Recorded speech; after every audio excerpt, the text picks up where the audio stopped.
So in practicing with strangers, because it's funny, because strangers can carry the heaviest weight, but at the same time, they're the best people to practice with. Because if you piss off a stranger, chances are you're not going to see him again. If you say something wrong or do something wrong, there's a really good chance. You know, just think about it. Think about all the times that you've snapped back at somebody. Think about all the times that you've been standing in line and somebody gave you attitude and you gave them attitude right back. I mean, it happens a lot. I know it's happened a lot for me, so I'm sure it happens. There's probably more people operating that way than not. Because it's that reactive, again, you know, letting your mind control the situation. So I started practicing with strangers. I just started practicing connecting deeply. I just started conversations with people just to see what happened. And I found some people weren't interested in having conversations back, and that's okay. It had nothing to do with me. At first I thought that it did, but it had nothing to do with me. They just aren't conversation type people. Other people were really open and just naturally just had this little flow. But had I not started the conversation, it would have never happened. So then I take like my networking opportunities or social gatherings, and instead of sitting back and thinking about all the cool things that I could start a conversation about, but not doing it, I just started doing it. I just started risking failure. I started risking rejection from other people in the chance that I might succeed. And guess what happened? Every time that I was kind to somebody, they were kind back. Every time that I complimented somebody, they were nicer to me. Every time that I would just risk looking like a fool by saying, "You are so beautiful," and have them think whatever stories they think, I don't care. If other people are going to make up stories about it, but that person has a better day, it was worth it to me. So I just started experimenting. And then as I started building relationships, that's what my relationships were based on. And I learned beyond a deeper meaning than I ever had before, this saying that I believe to be true is that we teach people how to treat us. If you teach people kindness, they are going to give you kindness in return, period.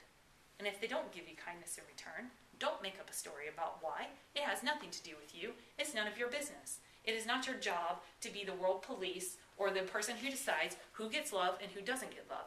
It's only your job to give love and be love to everybody that you meet. So I just started testing the waters, and I just started risking being rejected. And I found that when I put myself in these risky, oh so dangerous social situations, I get better results than I ever thought were possible. And then that made me feel good, and it built my belief. And then I realized I am making all these amazing relationships everywhere that I go, and people are thinking that I'm really something because I'm showing them that they're really something. And I was doing this everywhere with all these people that I don't have history with and I don't have baggage with, but then I was still having the same cycles happen in those relationships that had been established for a while. And then I thought for a moment, gosh, how come everybody else sees my greatness except for the one person that I thought would see it the most?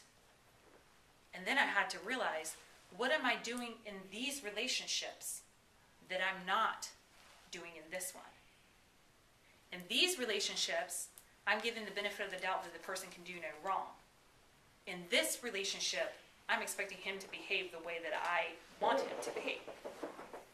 In these relationships, whenever somebody does something wrong or says something offbeat or, again, wrong, says something not to my preference, I can just, whatever, no big deal, change the subject, keep on going, and not hold it against them.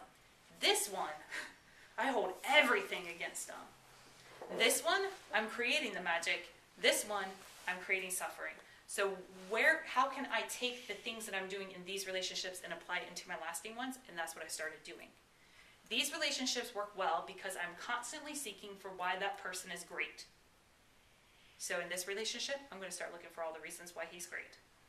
In this relationship, I am paying compliments like nobody's business. I'm complimenting everything.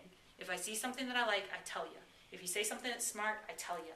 If you have a good idea, I praise the heck out of you. If I see a talent, I make you feel like you're the best thing in the world. This relationship wasn't doing any of that.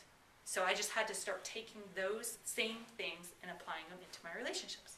So then I'm asked all the time, how do you deal with those negative people? What about the people who don't have that same philosophy that I have?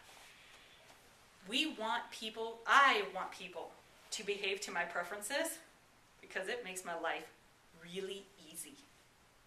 It keeps me in this blissful state where I don't ever have to confront anything, and I don't ever have to be challenged with anything, and I don't ever have to be wrong. You know, if everybody behaved the way that I prefer for them to behave, life would be a cakewalk. But it would be really, really boring in a way because you wouldn't have that contrast. How do you know if someone's nice if you hadn't dealt with somebody who's not nice? How do you know when someone's really generous if you haven't dealt with somebody who's stingy? Better yet, how can I become aware of areas that I could be a better person if I don't have somebody else reflecting that it's lacking? So I just take those same principles. The appreciation, the applause, the affection. There's 4 A's that Deepak Chopra talks about. And I know that I should know these off the top of my head, but if I give unconditional love and acceptance, bottom line, to strangers out and about, why wouldn't I do that to my mom, and to my dad, and to my sister, and to my husband? Again, all of them really great relationships as they are, but they're not quite as fun as these over here. Why? Because I realized in these relationships, I was behaving the way that I had told myself I had to behave in order to get their love and acceptance.